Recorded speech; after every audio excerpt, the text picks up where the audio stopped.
Well, we are on the other side of the biggest high school football day in Massachusetts every year, which is the opening round of the MIAA state playoffs. Amazing games, heartbreak, adulation, all that.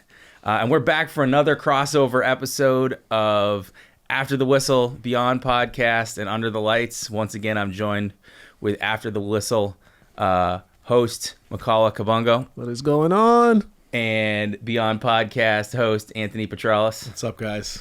Thank you, guys. I think we had so much fun, man. I'm like, let's just keep doing this. Let's ride this as long as we can, because that's one of the most fun things that I've done in this podcast studio was last week. So yeah, I had a blast. I really did too. It was awesome. Yeah, it was a good time. What games were you guys at for the opening round? Let's start there. Like, we talked about like how do we lunch it, but like we were each somewhere for it. So where were each of you guys, and what were your takeaways from the game you were at? I was at Manning Field for Greater Lawrence and St. Mary's, and St. Mary's set the tone early. The opening kickoff took it 92 yards to the house, and they never looked back. They got a 14-point lead, and they never trailed. Also, Gustavo Varela, he had 45 yards at the half. They really limited him. He finished the game with 202 yards. Dang. That's wild. That he had 45 at the half, but finished with 202. Yeah. Great effort by him, but St. Mary's just too much for them. I mean, too much firepower. I will say, and at the high school level, like I'm not trying to on any of these coaches, at all. So that's not where I'm coming from, because it's high school. You're getting paid a very small stipend, unless you're coaching at, like a prep powerhouse somewhere. This is not Texas. This is Massachusetts. It's right. This wasn't ever your full-time job to coach when you were coaching. It's always you're doing it for passion. Right. So, but I will say from when I saw Greater Lawrence, because they came in and Varela has however many touchdowns he has at this point. It's something absurd, like 30 something, 40. I don't know. And he was held to 39 yards by Shawsheen 2 years in a row. They held him to 39 yards, and he's a great player. But St. Mary's, the couple of times that they made things happen was just they threw the ball downfield to someone else. I'm sorry, not St. Mary's, excuse me.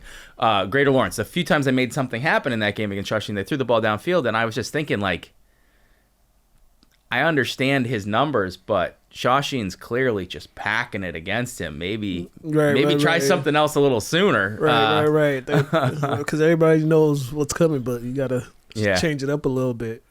For a player like that. What stood out to you for St. Mary's? What was sort of the differentiator for them that they were able, because they won big in that game? Yeah, for defensively they started off really well. Varela had like a 15-yard carry his first rush, but then he wasn't getting much. It was like 2 yards here, 2 yards there. And then the big plays, they had a couple big plays. Yanil Belliard, he had a 52-yard touchdown run. Tyron Hunt, he had 95 yards on 5 carries, I think, and 2 touchdowns. So all their backs, with Rowan Merriman, Tyron Hunt, and even Jimmy Jennings, they did some things. So they utilized their running game a lot. So they look like a healthy, fundamentally sound team. They just played their assignments. They did well on defense and handled business. Which game were you at, Anthony? I was at Neshoba Tech. They took on Springfield International Charter. And kind of went a 16-1 seed as you would think it would go. Yeah. Zach DeChain's kind of first touch from scrimmage went 50 yards for a touchdown, and that kind of just set the tone for the game. Springfield was able to move the ball somewhat, but Neshoba defensively in the end just had more athletes, more numbers, and they were just better. So that was a big victory for them. But also impressive, because there was some things I felt like Springfield was a quick team on the edge, and at times they got the edge, but to see Neshoba really kind of close that and adjust, they're playing some really good football right now, and I'm excited to kind of see their run continue. They got a rematch with Kip. Yeah, Kip Academy, Jimmy Rabbit, a longtime friend of mine, coaching friend of mine. Seeing him a second time, Coach Rabbit is a very good coach. So you can't count out Kip. But Neshoba is as strong as a Division A team should be at this time in the playoffs for sure. It's funny when we said who's some players, and the two guys you said were Jake Banda and Zach DeChains, and I got to see. You saw one of them, and who had a monster game. I saw another. Jake Banda had 3 touchdowns, 100 yards. Shawsheen dispatched of Salem pretty easily. They were up. They were up 55-6, in the third. In the third, and they pulled they put the J at that. They hadn't just pulled their starters. They put their JV in at that point, and it was from start to finish, and it was Shawsheen's defense. I mean, they were just all over them. Banda scored their first 3 touchdowns, but he was untouched into the end zone. 2 of them were direct snaps to him from like 2 and 4 yards out, and then I think the third one was a 15-yard run. But he had a big game. He had a big game on defense. I think he went over 100 yards again, but it was a game they didn't really tax him very much because their defense was just Salem could not get anything going.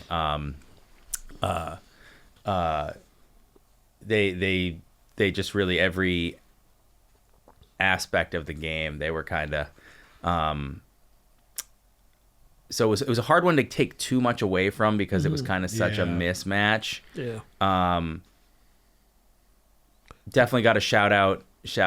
My guy Hadi Sabay took 2 kickoffs back. I talked about it last week that like teams won't kick the ball to him. Yeah. I kicked the ball to him twice. He had 2 returns and they were 92 yards and an 85-yard touchdown. Both of them. It was 2 returns in a row and he was just gone. And I will say he's a shorter guy, super tough. He's a great wrestler. He's got like D1 speed. As someone that's like seen D1 speed that knows like legitimate like college Division I speed. Like football is not really his top sport. That'd be track and field, but like he can go. And he did in that game. And he's a guy that like if they weren't so loaded, I'd be like they should be getting him some touches on offense. Just even like if they go like 4 wide at some point, go 3 on one side and him by himself on the other, get him 1-on-1 if he makes one guy miss.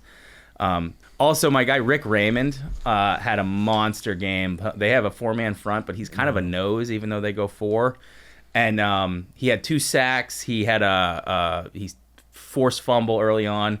Then he blocked a punt and scored a touchdown. He basically pushed 2 guys all the way into the punter, and then picked it up and ran it. And he had a pretty monster game. So it was like Shawsheen's got their start. You know that the Jake Band is a monster. You know Dylan Pratt's a matchup problem at wide receiver, but like there's always someone else kind of stepping up, which is fun to see.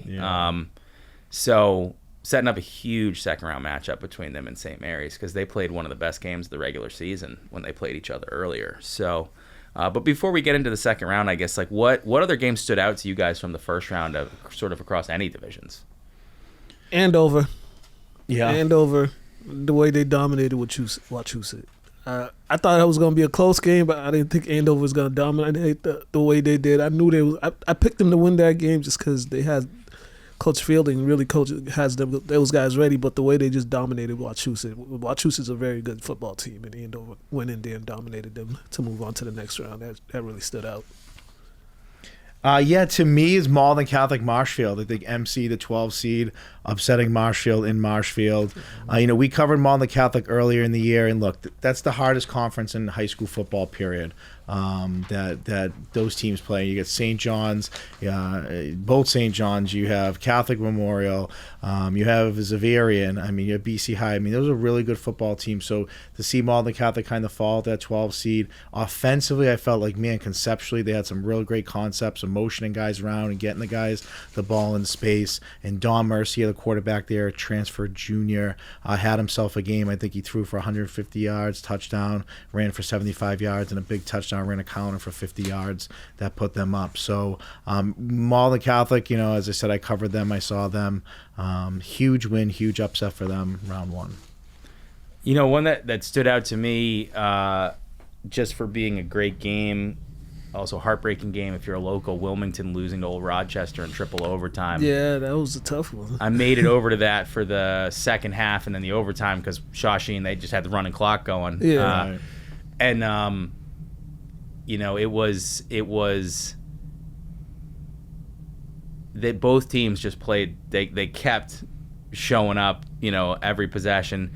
Wilmington really couldn't stop. Old Rochester was running this sort of like option QB pitch, and they just couldn't stop it. And it was, I hate to say it, but Wilmington lost their best defensive player against Stoneham in a big win. Timmy Watson, he's a linebacker. And I think if he was healthy, if they hadn't lost him for the season, I don't think that sort of option pitch offense would have been nearly as effective. He's a very athletic linebacker, just tough, instinctive. And that was the one thing they'd get stops, and then they'd break a big play on one of those. Overtime was like, the overtime rules are crazy. Right. The basically the equivalent of a shootout. I like it that both teams are getting a shot, as far as I hate that like the old school like coin flip, who gets the ball, Exactly. it could be determined. Both teams scored their first 2 possessions, and then Wilmington was stopped sort of just short on their third after Rochester had scored. But I will say that second overtime or second possession, it was 4th down from like the 2, and it was Rochester runs it, stood up right at the line, and then a mass of bodies, and you can't really see what happens, and they ruled it a touchdown. Our cameras, it looked like the guy didn't get in. We were looking through the footage yesterday, like it looked like he didn't get in, and that's a tough one to stomach. And the Wilmington kids, like, just after the seasons they've had, when I was doing the math on it, and it was like 2 of the previous 3 seasons, the kids that are seniors this year, they started off 0-8 each of those 2. I think their overall record their previous 3 years was like, including the consolation games, was like 9-26 or something like that. And to get the 4 seed and to have the season they had, even after losing, I'd say Timmy Watson was their best player in my opinion. Even though he was like, defense was, he plays the line on offense, but like just how good he was defensively. And to lose a senior captain who's your best defensive player, arguably your best player, and then to keep showing up and winning after that was really impressive. And I think one sort of losing a heartbreak in triple overtime doesn't take away from the season those kids had. They're playing their consolation game this week, which to me also says a lot, because I've known teams that they lose, and then it's sort of the equivalent of like the NIT tournament, and they're just like, we don't want to play this game. Like we're focused on Thanksgiving and that's it. And the fact they're all up for it and they're playing, they're going to Winthrop is like, I think it says something about the character of those kids. So that should be a fun one in Winthrop. Yeah. Well, Cold one too. Yeah, it's gonna be cold. It's gonna be cold. Speaking of Winthrop, a few of them weren't too pleased with the officiating that went on against Stoneham. They were not too pleased. I had a parent send me a DM, just said the whistle was one-sided the whole game. But I'm like, hey man, sometimes it's like that. It's home. Sometimes teams get that home cooking, but for them to start off 0-4, make the playoffs, and they gave themselves a chance. They had a chance in this game, but sometimes Stoneham's been playing really well down the stretch of the season. They were grinding out wins. I think they put up 30 points in this game. Yeah, it's the most they put up in a little while. The kid for Stoneham who had the big game, I can't believe I'm blanking on his name. Number 11. Is it Jake? I think so, yeah. He was the one who, it was a Stoneham game. Him and Timmy Watson both left the game injured, stretchered out because of elbow injuries, and I guess they wound up like one bed over from each other at the ER. Oh, wow. But I mean, that Stoneham's a tough team, man. They run the ball. They just kind of, their coach, Bob Almeida, was a longtime Wilmington coach before going there, and like they have a distinct style that isn't always the most exciting as far as like airing it out, but like they're pretty relentless running the ball and getting after it, and they hit people. Right, and their matchup this week, this is going to be teams that run the ball against Fairhaven. Yep. Both of them love to run the ball, so it's going to be one of those games that might be under an hour or so. Yeah, the quickest playoff game in history, right? Yeah. What's tight with those double wing teams like Stoneham themselves is, the officiating can be tough because there's holding all the time. Yeah. Guys are pulling, everything's tight. People are pulling jerseys, so it's tough when you play teams like that because they know how to kind of hold or put their hands on your jersey a certain way, and it can be frustrating when if you feel like the flags are going one way. But the key is the guards. The guards tell you where to place. That's it. You just go follow the guards. I think it's hard sometimes to say like, oh, that was an upset despite the standings. Like there's certain things. If Salem had beaten Shawshing Tech, that's an upset. If St. John's Prep had lost to Framingham, that's an upset. Right. But a lot of these games, once you get down below that to like the 13 seed or low, like it's power rankings, it's this, it's that. They haven't played a lot of the same teams. It's hard to really say if it's an upset or not, but was there a game that stood out to you guys as being like a true, like, wow, that was a big upset in the first round? He said the Malden Catholic one. I agree with that. And then also I would look at the Manchester Essex loss to Millbury. I think that was pretty Yeah. big upset. 12 versus 5. Millbury going to Manchester Essex, so you think Manchester Essex got that home field advantage because Millbury has a further drive and stuff, but Millbury went in there and just got the win. I think that was one of the bigger upsets, not including the Malden Catholic one. Yeah. Yeah. I mean, the MC one, yeah, not to sound like a, skipping record there or repeating myself, but yeah, I just think, for I'm not surprised in the sense of like who they've played this season as far as competing with the top echelon maybe of teams in their league and their conference, but going into Division 3, and I'm not downplaying that, but they're seeing teams that probably aren't as good as the teams that they've seen all year. So that competitive level balances off a little bit, and it takes just a couple plays, and they seem to make a few more than Marshfield did. So yeah. I wouldn't call it, even though I get on paper it was a long ride for Old Rochester. The game that I was just talking about, the Wilmington Old Rochester, it's a 13 over a 4. Wilmington does have a fantastic crowd. Yeah. I will say. Very good. Their crowd was outstanding. They were all the way around. Yeah. The athletic director was informed to confiscate a megaphone from one of the kids in the crowd. Why? The refs, I don't know. I mean, it's like it wasn't their AD looking around being like, "Where's that megaphone?" It was like the refs told them to. I think they were right behind the goalpost during overtime or something. But it was added to the atmosphere. But even without that, it was loud. See, I don't get officials that do that. They're fans. Yeah, I know. It was great, and like the circumstances, the bus ride, the crowd, all that, I get it. It's hard for me to say that was a real upset. They were two very evenly matched teams, especially without Timmy Watson for Wilmington. And the fact that Old Rochester, they've done very well at Division 5 and they dropped down to D6 this year is it's hard for me to. I feel like that was it didn't feel like a 4 versus 13. It felt like that seeding was not the best for Wilmington or the fairest. But it was, you tip your hat to Old Rochester to be on that bus ride, to, they had gotten the momentum early, they'd gone up, and then they had lost it. And Wilmington had taken the lead a couple times in the second half, and it was a point where the crowd's loud, the game could have gotten away from them, and they didn't. So it was definitely a credit to those kids. And you saw, though, there's something to be said for having been there and done it. You kind of can throw the seeding out a little bit if it's a team that has guys that have won and have played in big games. And you saw that from Old Rochester. They weren't rattled. They kept playing, and it was one of those games that it easily could have, once they lost the lead in the third and the fourth.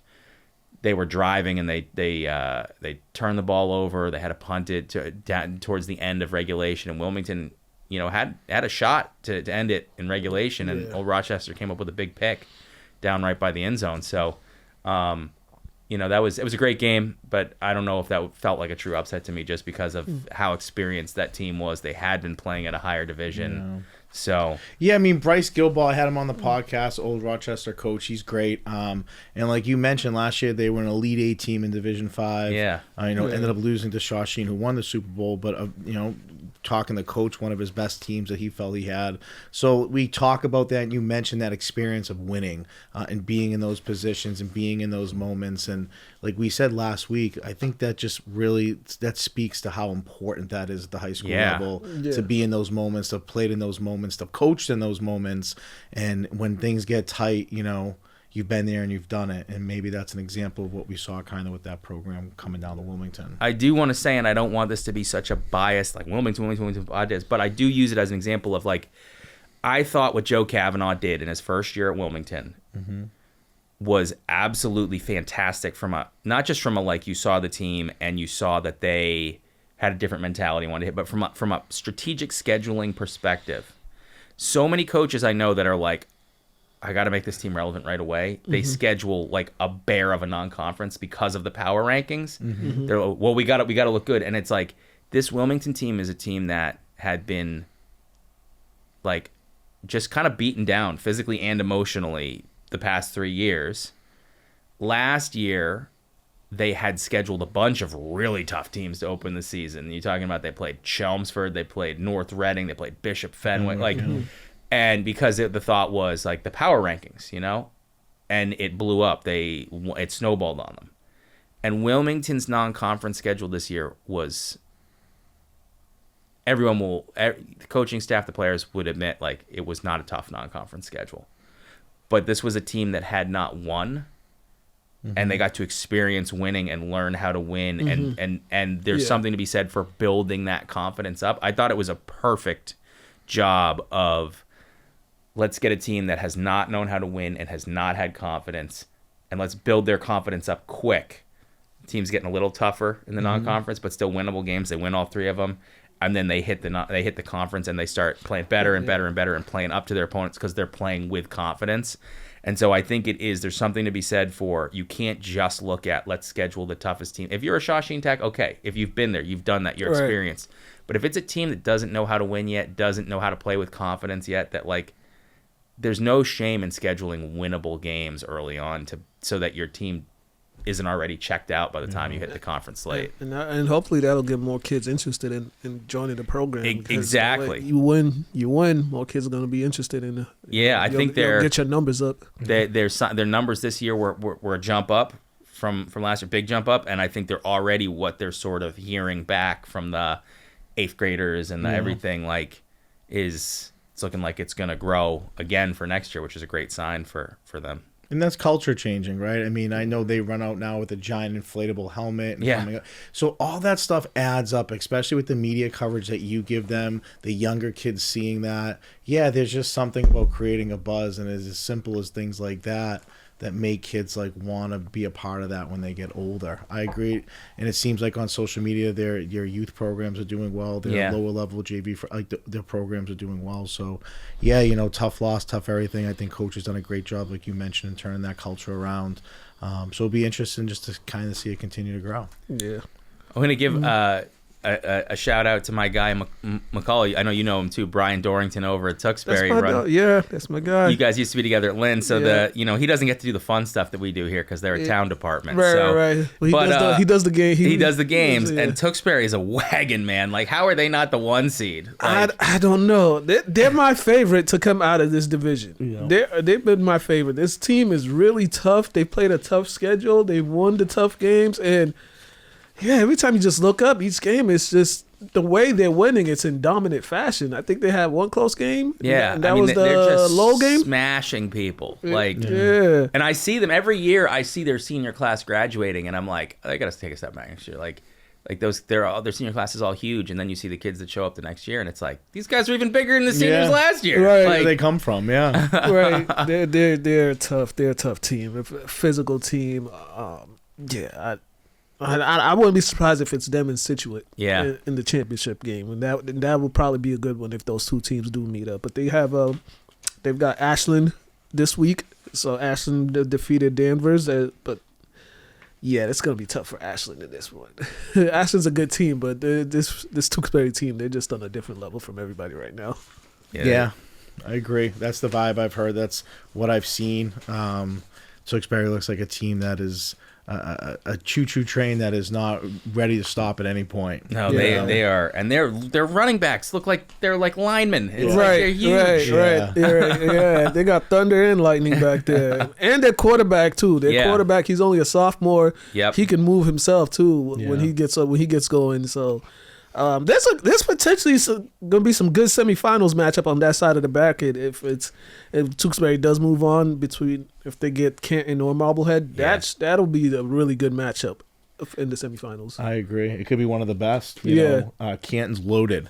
And we talk about Tewksbury beating a lot of teams, but Canton's a team that scores a lot of points too, and it's sometimes fun when you have teams that score a lot go against each other. You kind of see which end bends a little bit, whose defenses maybe play a little bit better when they need to. So, it's an exciting matchup potentially next round. Speaking of the Canton game, I just want to give a little shout-out to Wakefield, who we see a lot playing Wilmington. There's a kid here who he was a student of ours at Wilmington High. He's now a student at Merrimack College, but he picked up like videography, and he's turning into a great videographer. And he was at that game down there, and Wakefield really competed against a really good Canton team. Yeah. So they obviously can pulled away, but they just a little tip of the cap for them going all the way down there and competing in a really hostile environment against a really good team. Wakefield playing in a consolation game Friday against Lynn English. That should be an interesting matchup for Lynn English, but their quarterback's not 100%. Wakefield's They were at their best. I think we always like balance, but they were at their best, I think, earlier on this year. Their running back, Jaden Fullerton, is he's only a junior. He's a wrestler. He's a tough kid, but like they were giving him like 40, 50 carries a game, and I think they tried to get more balanced, and it kind of backfired a little bit on them. It's sort of like at some point you kind of got to ride what got you where you were, but that kid's a really tough kid. So it he's been having a great season for them, and he'll be back for another one. So, what are you guys thinking? Second round? Should we take a look at some of these matchups? We got some good ones, especially in the Division 1.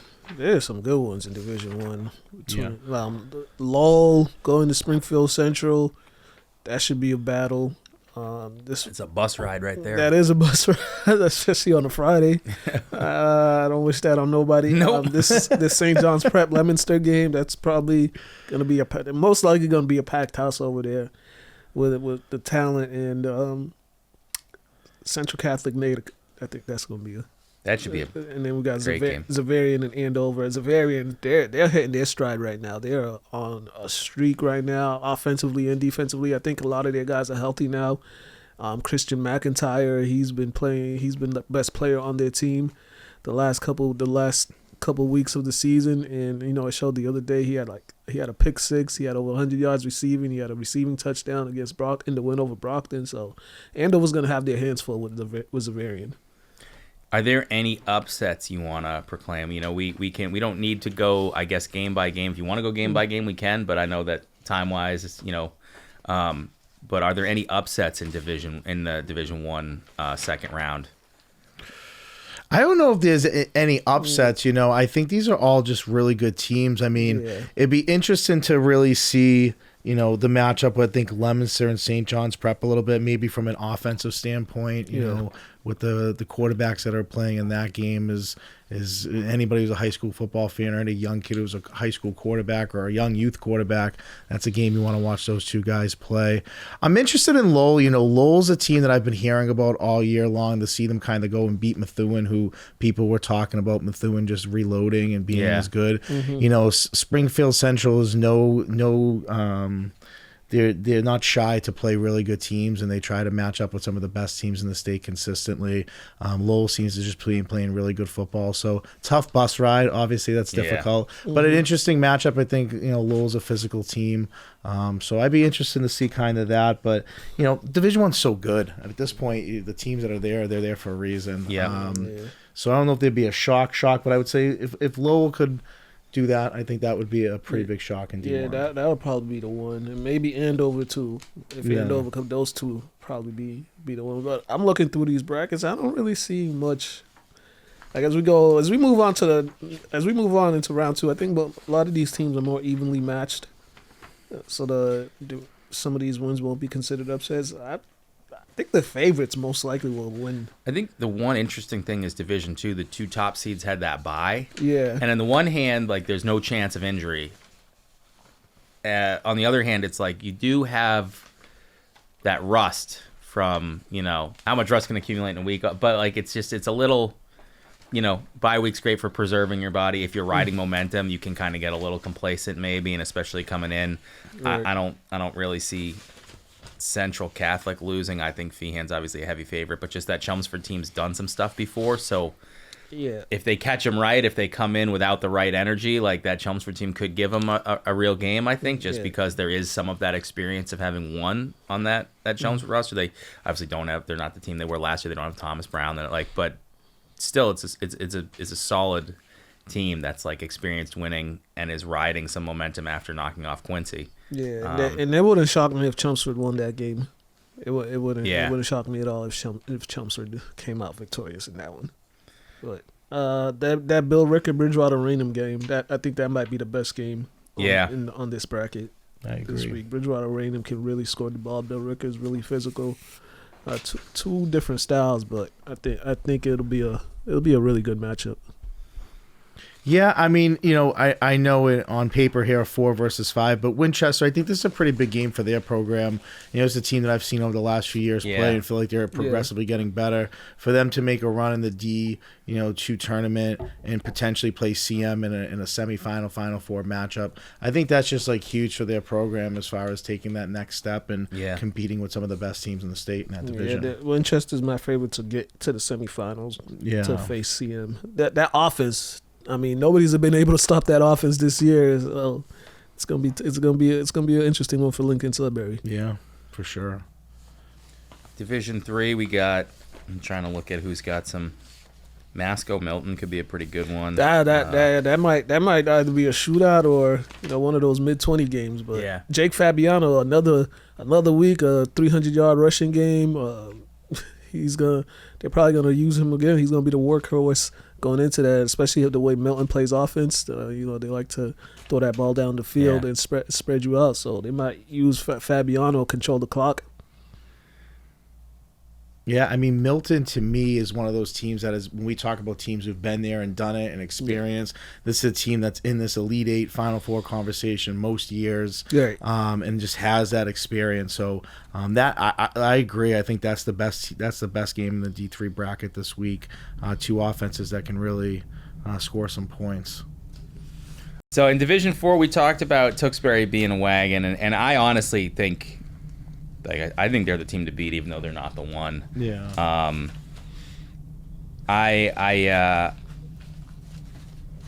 Got some interesting matchups in this division. Yeah. Duxbury and Burlington, Marblehead and Canton. Burlington's interesting because they moved the kid Ryan Brooks, who's he's going to Marist to play Division I football as a wide receiver, but they moved him to quarterback this year, I believe. If I'm wrong on that, but I'm pretty positive that's what's been going on with Burlington. So it's kind of just direct snapping the ball to him and let him be an athlete. Yeah, sometimes you just got to give your athlete, your best player. You got to figure out a way to get him the ball, and if he's playing receiver and there's not a lot of ways to get him the ball, then you got to figure out other ways to be creative to do it. Yeah. But this Duxbury team, it's all about that offensive and defensive line, especially that offensive line, because they like to run the ball. They like to be physical and control the line of scrimmage. So Burlington got to find a way to to hold the line of scrimmage and give themselves a chance. Because if they don't, and Duxbury gets up on them, that means you're gonna see a heavy dose of that run game, and there goes the clock. Yep. Yeah.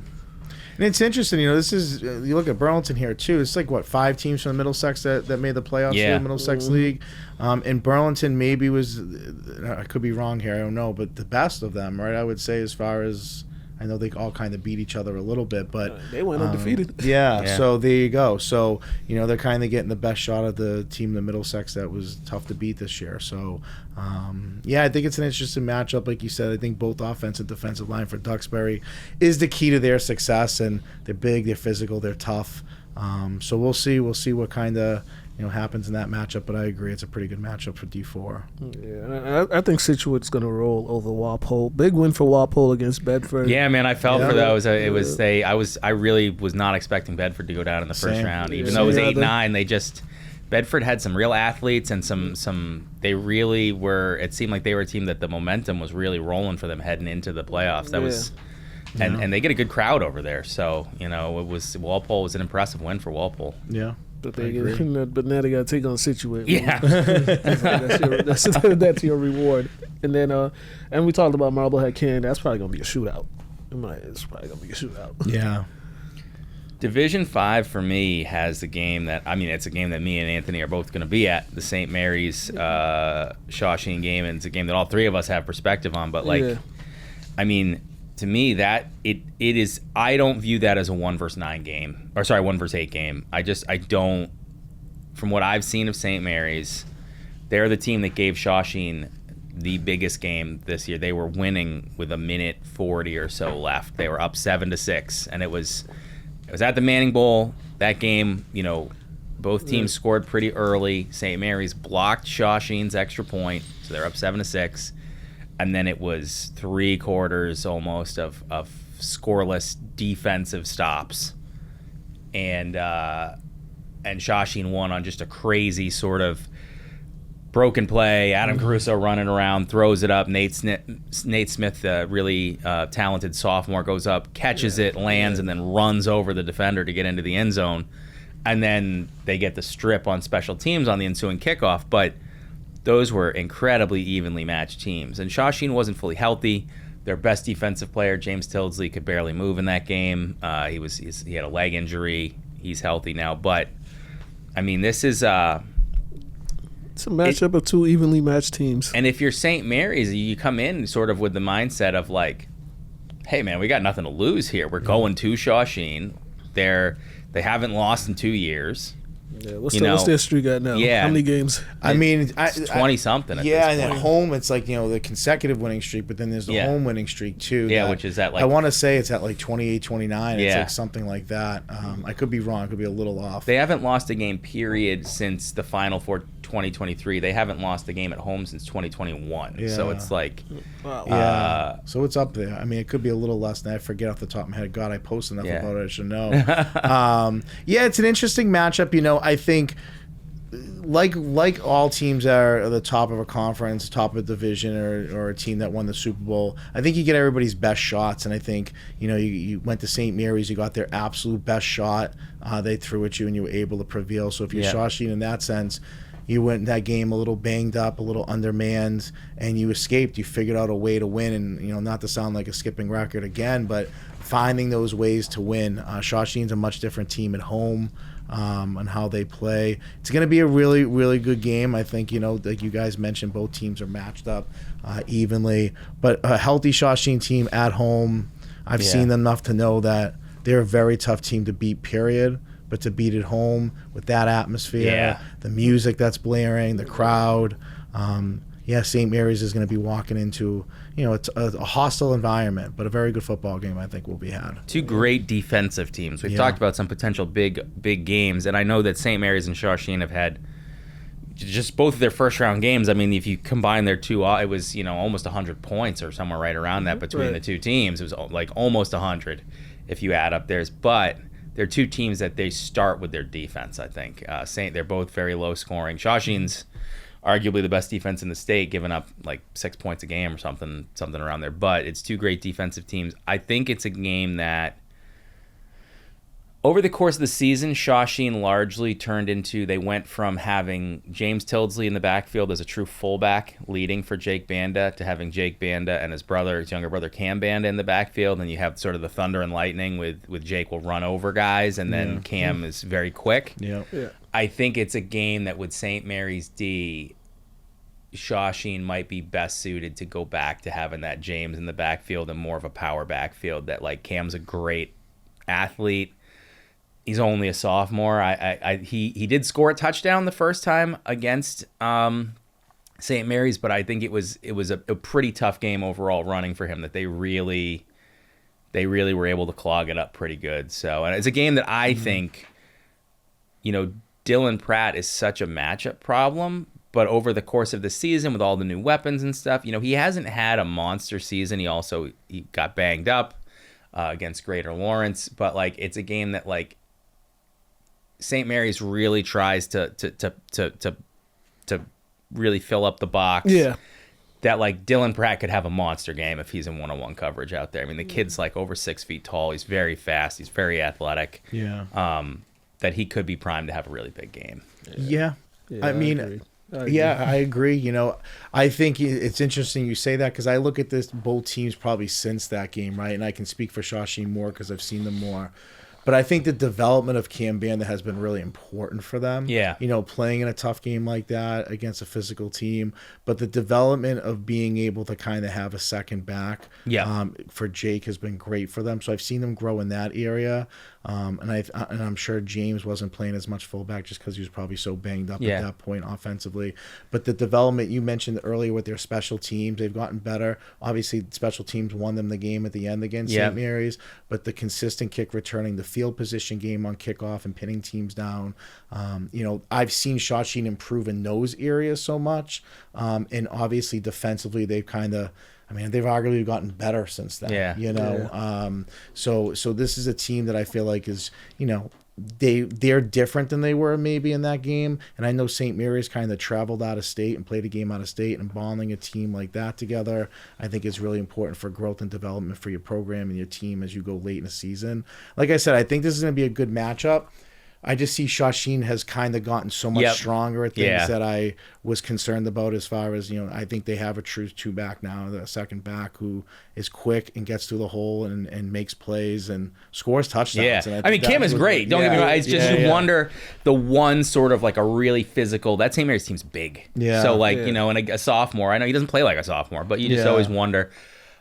One of my questions is, does St. Mary's kick the ball to Hattie? I mean, because on the other side, you have Cam Banda has 2 kick return touchdowns as the other deep man. Right. But, I felt all along that, Hattie's the far and away the most dangerous. You always wonder, do they go, are they a team that they would experiment down the road, next year of, let's just have Hattie as the lone man deep? And most high school teams have 2 back there, but he's so explosive. But it's St. Mary's kicks the ball away from him. Cam's broken, too. But teams kick the ball 70% of the time to Cam instead of Hattie. They might squib kick it. Yeah, just squib it and sacrifice field, yardage a little bit, but you prevent a dangerous play from happening. I think that would be the smartest play for in a game that's going to be, for St. Mary's to compete. They're going to want it to be a very low scoring game. I don't think that they want it to be a game that's in the 30s and 40s. I think if St. Mary's, if they're if we're going to win this game, it's going to be a game in the teens. And so I think that the game plan for that is no big plays, and that starts on special teams where you've got 2 guys that have 4 kick return touchdowns. And it's not like Shawsheen's given up 6.3 or under 7 points a game. You're not getting a lot of kickoffs if you're given that many. So if they have 4 kick return touchdowns between 2 guys, they've probably got 20 kick returns on the season or something. You know, it's so as I'd think, squib kick it every time. Just don't give up a big play. Don't give them a chance for that. My key for St. Mary's for this one is not come out the bus with a slow start. Yeah. You don't want to have a slow start in this type of game. Because the last time they went on the road in a big matchup, it was against Gloucester, and they started off slow, and they fell behind, and they were playing catch-up the whole game. So you don't want to play catch-up. So for them, they're going to have to come out really, really aggressive, and they're going to have to not have a slow start in this one, because that'll be detrimental to them, especially on the road. I would say also be about business, because the Shawsheen Tech team is a team that if they get fired up, they can take it to the next level. Mm-hmm. And a couple of games I've seen this year, teams came in there, and it's one thing to go in against a heavy favorite and be we're not scared. It's another thing to go in and be we're gonna try and say some stuff, do some stuff before the games. Like the Greater Lawrence, there was some yapping, there was some walking over logos, walking through lines. The Salem game, there was some of that, and it just didn't go well for those teams. Right. Shawsheen got another level of being fired up, and then they just came out. And I feel if you're St. Mary's, it's let's be all business. Let's not be scared, but let's not give them extra ammunition a half an hour before game time. Yeah. Because Shawsheen Tech and that coaching staff is really great about seeing slights and getting the team fired up about that. So. Yeah, they motivate. They do for sure. I'm also looking at this Gloucester-Foxborough game. I'm intrigued by this matchup. I'm really intrigued. Gloucester is another team. They have 3 really good running backs. Foxborough, they're trying to get back to Gillette. They're a physical team. They also played a tough schedule. Gloucester played a tough schedule this year. I think this is a good matchup. I feel like that's too. I mean, Foxborough obviously. They're a public school, but boy, they don't. You look at across sports, they're another school that's they've got Division I scholarships across. Everywhere. The girls hoops, they had several of the other. That's just a great sports school. But Gloucester's a tough team from everything that I've seen. I think that's going to be a great in game. D5, just in general, when you look at the top, I would say the top 4 seeds. I mean, the week before these brackets came out, these teams were all in different spots, right? So you argue these top 4 teams could all be 1 seeds. I look at Medfield and North Reading as a really interesting matchup. And we talked a lot about Shawsheen and St. Mary's, but this is a Medfield team who's undefeated. They're a 4 seed. I mean, like you said, they could be a 1 seed. And you have a North Reading team who's kind of been mowing teams down all year too, for the most part. This is 2 teams that run the football and pride themselves on running the football. I think this is one of the more interesting matchups in the entire weekend coming up, not just in Division 5. I wish the games were more staggered or on different days so I could get to more. It's like I'm going to be able to be at one of them. Right. Yeah, I think the semifinals are going to go set Friday and Saturday. But Yeah. These first two, it's all Friday, so it's like you can't get to all. Yeah, it's like that's a great matchup, the Medfield North Reading. I think that's the game. If I wasn't doing Shawshene St. Mary's, that's the game out of the Division 5. I'd be like, that's where I'm going. Yeah. It would either be that or Gloucester Foxborough, but I think it'd be Medfield North Reading. I think that's Yeah, and then you look at Archie's on the other end of this too. Archie's in Hanover. I mean, everything I've heard about Hanover is they're just as good as they were last year. I heard they have 2 stud receivers there. One's a small kid but quick and shifty. Someone actually just sent me his highlight film last night. I was like, holy cow. But, Archie's, their passing attack, their air attack, young quarterback, Hudson Garrity, the hype of him has been for a long time. And, I think it was 14-7 them in Swampscott. It was a battle, tough game. So, it'd be interesting to see them matching up against a tough team like Hanover to see where Archie's kind of stands with the elite, Yeah. D6, it's so hard for me to see Bishop Fenwick as a 7. Every year I see them, and it's like they have a huge roster. They've got kids from all over the place. Like that's got to be one of the strongest 7 or below seeds that there is. Yeah, they got a tough opponent in Abington. Yeah. Abington is a unique football team. They can run it, they can pass it. They got a strong defense. They got some athletes on the outside, and the biggest thing, we're talking to one of the coaches, said Fenwick's offense, their players will be equipped to play against that offense. Usually the offenses that give them issues are those double wings. Yeah. The offense, like Fenwick, spreads it out a little bit more. So one of the coaches believes his players are going to be more equipped and ready to prepare for an offense like this, instead of like the double wing. So it's going to be a tough one for Fenwick though.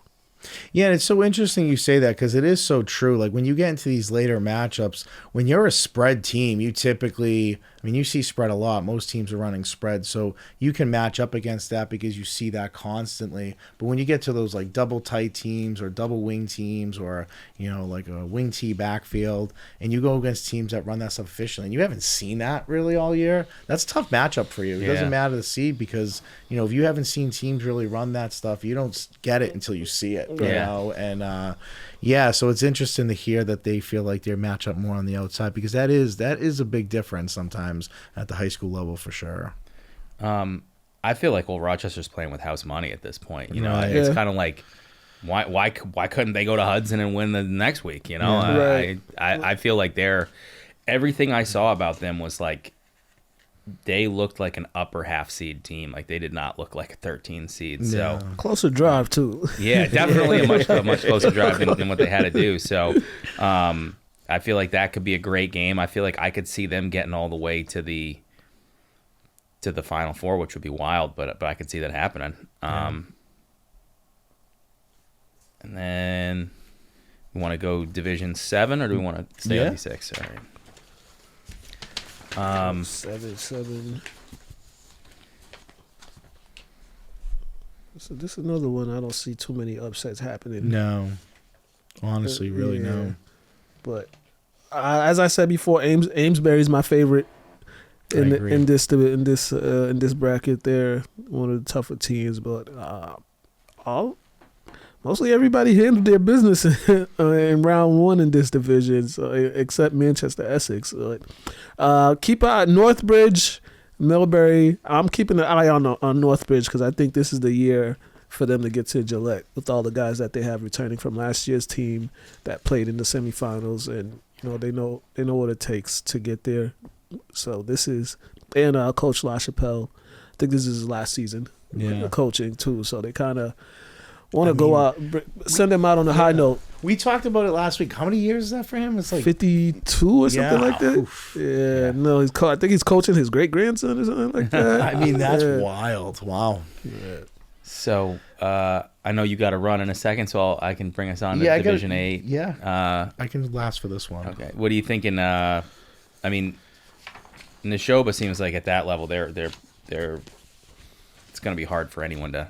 Yeah, I think the top 4 teams are like we kind of mentioned before. Like this was another bracket like D5 that was up until the last week. The top 4 did not come out. The top 4 once the bracket came out, they were in much different spots. So I think again, this is another one that any of these top 3 teams, top 4 teams in this bracket could have been the 1 seed. But yeah, and the Schober took care of business as expected. I mean, I think this is a division that a lot of teams took care of business. They get the matchup against Kip. They played them earlier in the year. I think it was 44-12. So decent size. But I know Coach Rabbit there, and Coach Rabbit has seen a second team, team second time around for him. I think is that's his forte. But Schober is loaded from head to toe. They're going to be a tough team to beat. And again, Randolph's another team just to kind of keep an eye on. They're in a crash course to meet each other the following week. A repeat of last year's Final Four matchup between the two of them. So those are 2 teams. I know West Boylston, they're the champs. They're the champs until knocked off. And, they're playing some good football too. But everything I've seen from the Schober and Randolph this year, those are 2 teams that look like they're on a crash course next week. It's just so interesting that this bracket kind of is like plays out the same way it did last year with some of these teams. Really? It's so eerily similar to last year. But Randolph, Makai White, man, that young man is a tough running back, and Randolph is a really good team, and them being number 4 is kind of funny, but I think that potential matchup with Neshoba again, that'll be really good. And Cathedral,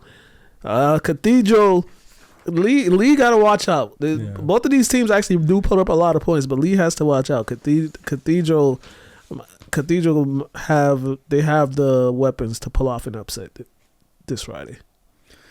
Should we close it out with a player or 2 to watch for each of us again, second round? Yeah, I love it. Who wants to go first?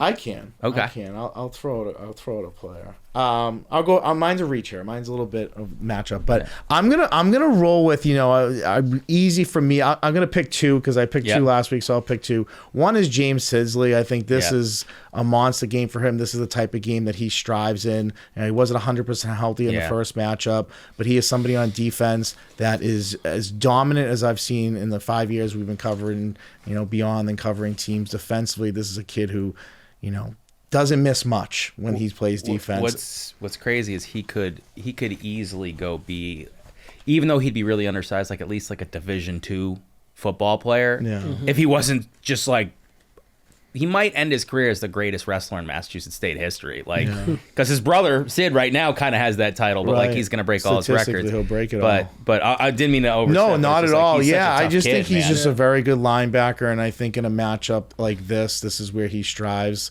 I saw him in the Super Bowl against a team as physical as St. Mary's, and he plays big in big games. The other one I'll throw out there is Dom Mercier. Dom Mercier is a quarterback at Malden Catholic. Had himself a game last week. That's a team that I think is playing with house money a little bit. Upset round 1. Is not afraid to go in and play anybody. They think, and their mentality now is probably we can play anybody, anywhere, anytime. And that's someone who I think I've seen him play now in a few big games, and when the team needs him, he seems to make a play. So keep an eye on Dom Mercier from Malden Catholic. Jake Fabiano from Masco, and that young man, he's the kind of put the team on his back. He's had some big rushing games. I think he's gonna be the player to watch for me. See, you go on the road and do it again. The last time Milton played a team with a good running back, they pretty much held him in check when they played Natick. So see if they'll be able to do that again. And also in the St. Mary's Shawsheen game, St. Mary's running back Tyron Hunt, he's kind of like he's a difference maker.